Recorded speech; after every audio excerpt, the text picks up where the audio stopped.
We told you at the very beginning, the very first video we ever put on the channel. We're going to also have other craftsmen, who some of them you've seen, other ones we don't know who they are yet. That's what we're gonna do. We're gonna start branching out a little bit. Please welcome Kyle Royer. Kyle Royer is an ABS Mastersmith. He's going to show you a sword that took him 3 months to make. Enjoy. Welcome back to the knife studio. Here it is. My name is Kyle Royer and I'm a master bladesmith. It looks really cool when you wire wheel it. Making my first ever sword. So let's embark on this epic edged adventure. You think that'll make a big enough billet for a sword? I think one of the next things to do is to start cleaning all the scale and rust and everything off here. I want to get nice clean surfaces. So one of the things I'm gonna have to be real careful with here is to make sure I'm taking my time on these billets and not overheating them or underheating them while I'm forge welding. Almost $200 worth of steel here, and you could just have it overheated or underheated just once and mess up the whole thing. So I have to really be careful of that and watch my temperature on this thing. I think we'll go ahead and do this billet first. This billet right here. It says center on it. It's gonna go in the center of the mosaic pattern when we're done.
This is the W billet. Got it all ground clean. Got it marked out. I'm gonna cut it into 4 pieces and we're gonna stack it up.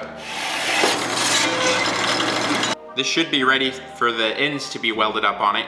And then once the ends are welded up, I can go ahead and put some sheet metal on the sides just to encapsulate the billet, close it all in. So right after we get this forge welded, I'll do what I did with the first starting out billets and grind off all this extra mild steel on the sides, and we'll forge this thing out.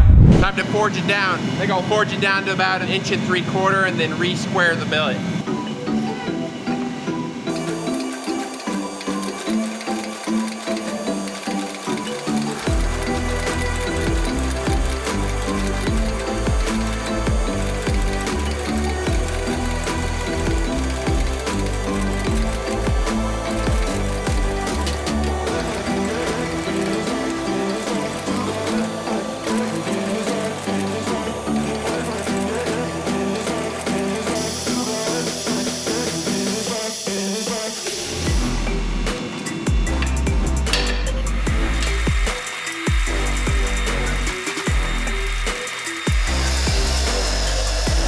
I got the bar surface ground.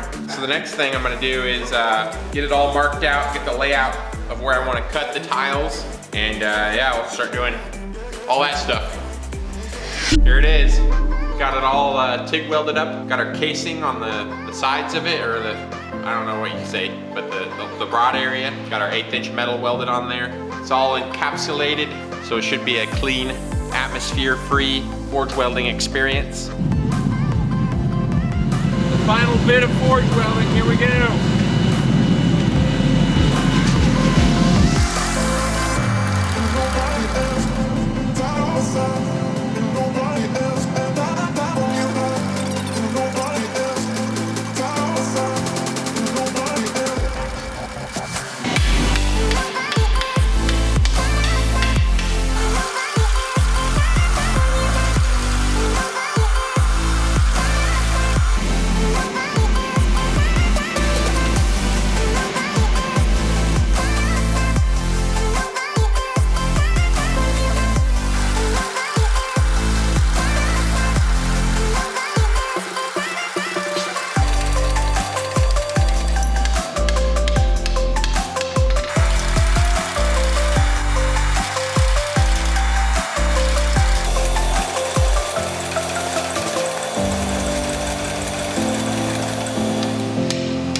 but it's time to finally normalize this blade. And heat it up to 1600 and let it cool to air temperature. Then heat it up to 1500, let it cool, and then 1400 and let it cool. And then I can continue grinding on it more, surface grind it down, rough in the profile, get it ready for heat treating.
Ready to go for heat treating. Yeah, I'm super nervous. 1550.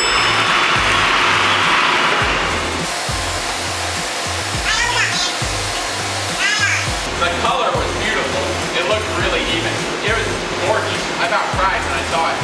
I'm gonna temper this blade at 450 degrees. There she goes. Hopefully we'll be able to get the whole blade tempered pretty evenly. I've got the layout done on the sword for the fuller.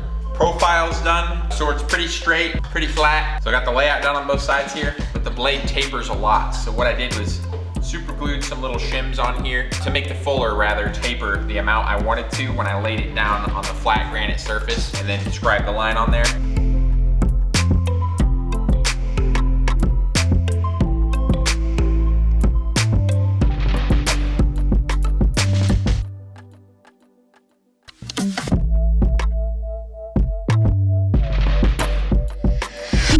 Is finally sanded. I spent the better part of a day sanding on this thing. My fingers are killing me from holding on to that little sanding wheel that I made up, but I got the job done. So yeah, this blade is now ready for the blade bevels to be ground in. We'll finally be ready to start really seriously removing material weight, because right now it's almost 5 pounds. Pretty heavy. Hopefully it'll go well. To the grinder.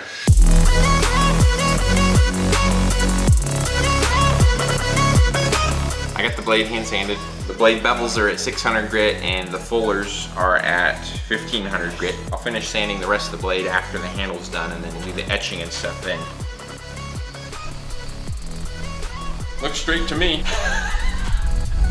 The next thing we can do is start doing layout for where the blade will fit onto the guard and then start milling out the slot for the guard.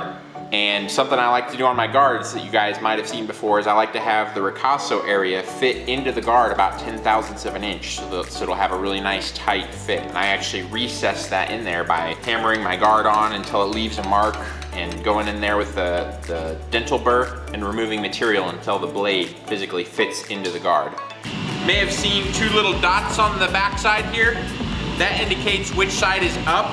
I also have an arrow on the tang, so I can put this on the same way every time.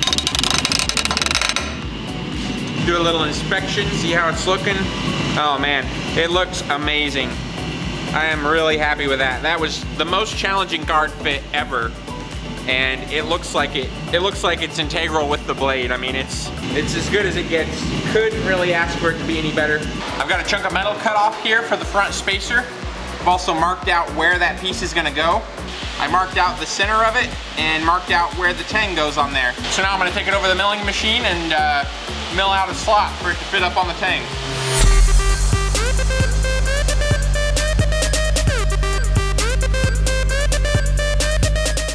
I finally have this front spacer shaped. What I was going for was a little bit of a flow You can see this little tiny choil area here that I've cut away on the blade.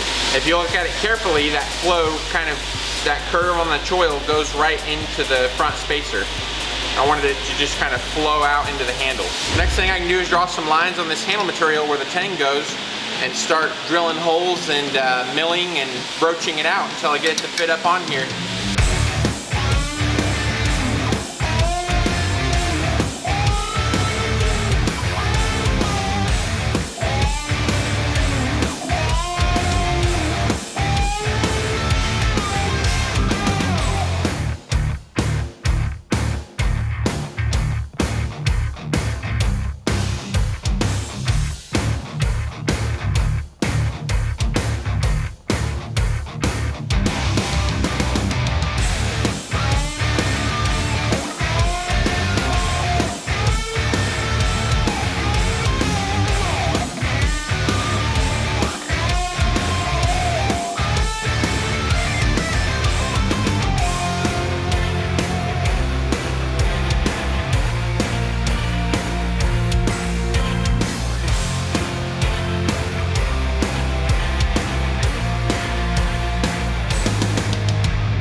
Dude, it's a pretty tight fit.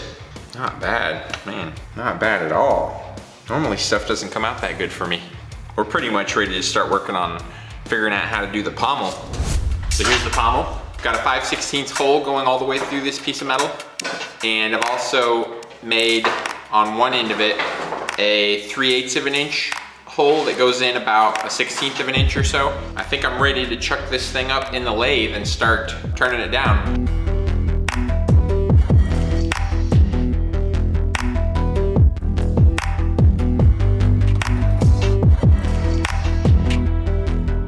So I got this pommel turned down yesterday. I've got a slot in the end of it here. I think I can probably go ahead and make the pommel nut. This is gonna be the pommel nut. I've got a hole drilled in here. I've got a taper tap and then I've got a bottoming tap. Run through it with a tapering tap first and then the bottoming tap and get some threads on this thing. Then we'll take it and start turning it down on the lathe into a pommel nut.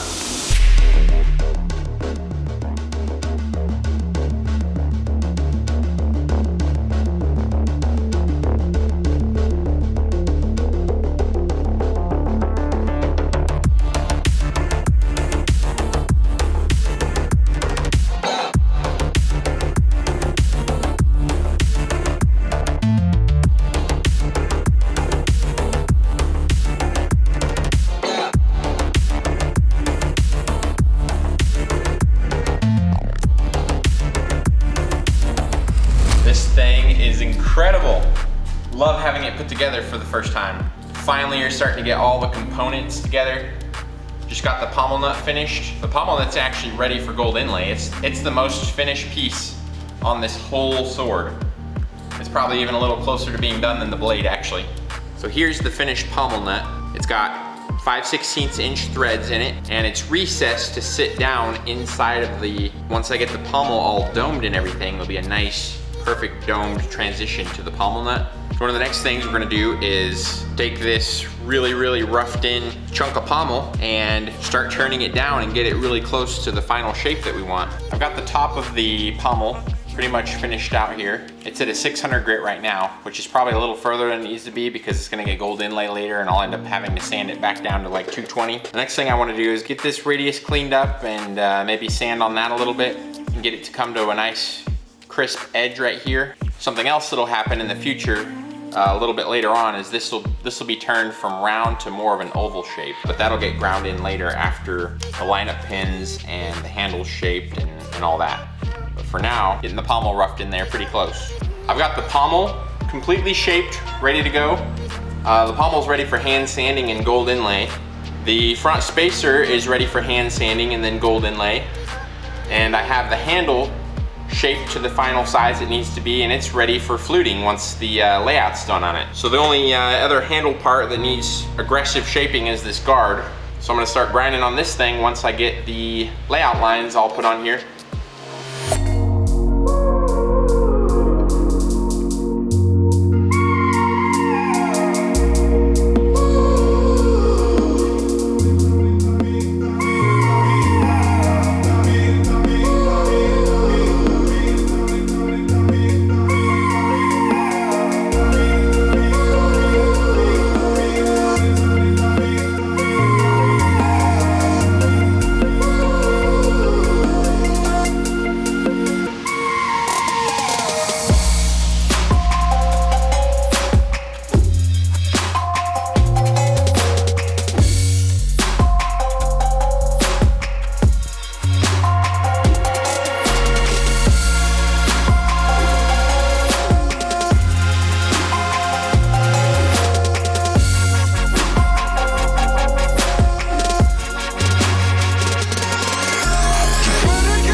I've got all the fittings sanded to 220 grit for the sword. We're gonna coat the tang and the inside parts of the fittings with Vaseline and then dump this epoxy I'm mixing up inside the handle, put it onto the sword rather, and assemble it, put it all together, and then once the epoxy starts to set, take the knife apart, clean it all up, put it back together, let the epoxy fully harden, and then yeah, we'll be able to take the handle off and on, and it'll fit on perfectly like a glove every single time.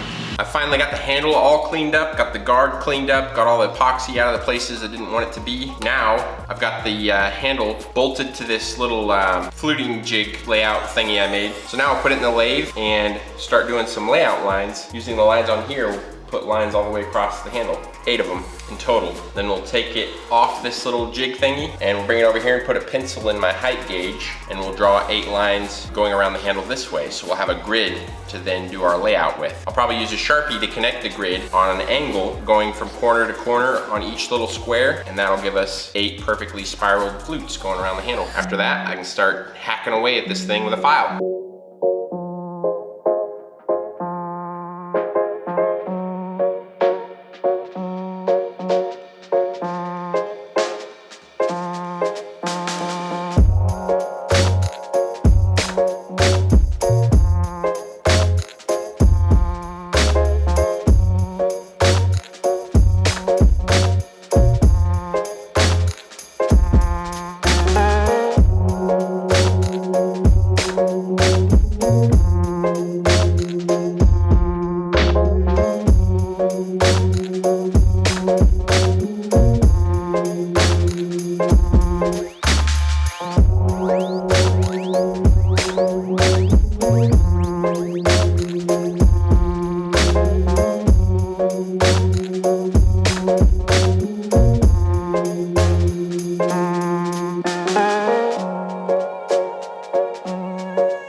Here it is.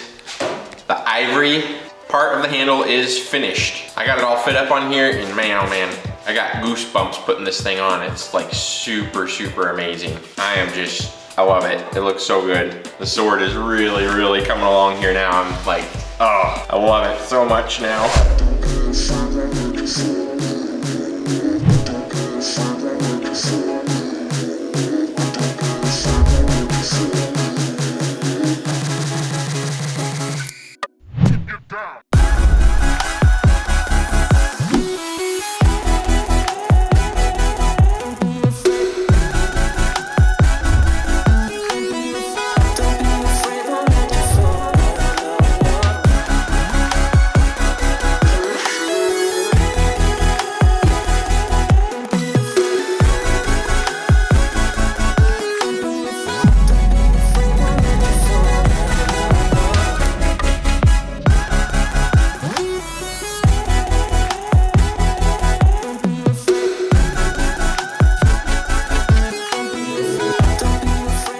So far, everywhere the gold goes, I've cut in the grooves. I can start taking my 24 karat gold, smashing it into the grooves and have it lock into that dovetail. Once that's done, we can sand the surface clean, get these things sanded up to 2500 or 3000 grit, lightly buff them, and then gun blue them, and then the fittings will be done.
Guard sanded, front spacer sanded, pommel nut sanded. All I gotta do is lightly buff the pieces to get that nice mirror finish on there, and then do the gun bluing. And hopefully it'll go right the first time, or at least by the 5th time or something. I'm absolutely terrified, gotta get the sword done. Feel like I'm gonna throw up because bluing a lot of times doesn't go well. Just wanna get this done. Just gotta get this done.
was thinking about how much time I spent on this guard, guys. This guard alone has somewhere around 2.5 weeks of work just in this guard. It's finally time to put this beast together. I ended up sharpening this thing for like 4 hours. I can't believe it's actually gonna be finished here in a minute. As long as I don't drop anything. Or cut myself. Everything's prepared. We're putting the sword together. I will see you guys on the other side of getting this thing assembled and having it finished. Cue B-roll.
Here it is, the sketch before and after. It's finally done. Can't believe it. Hasn't set in yet. This thing's been done for a couple hours now, guys. I don't think it's hit me yet because I've been working on this 3 days short of 3 months. This thing came out epically amazing. 36-inch blade, Mosaic Damascus, super high contrast. The finish came out amazing. Blued mild steel fittings with gobs and gobs of 24 karat gold inlays. Fossil walrus ivory fluted handle. Got my maker's mark here on the front spacer, which is something I've never done before, and it really pops. Mastersmith on the other side. Deep, wide, fuller. When I said this took 3 months to make, also keep in mind that I was working on it 10 to 12 hour days. So yeah, you guys can do this too. You can make a sword like this. You can do stuff better than this. Just stick with it and give it all your effort and persevere, and you can come out with a really cool thing in the end. There may be some tears and sweat involved and maybe a little blood, but it's really worth it in the end. A big shout out to Matt and Ilya for inviting us to be on your channel. I'm really looking forward to doing more videos with you guys in the future. Go check out my channel at Kyle Royer Knives, where we are all about teaching you how to make knives. I've also put together a special playlist where I show you how to make this massive buoy. And be sure to check out more videos by That Works. Click here. They're clicking, right? Yeah. Okay, good job. Keep clicking.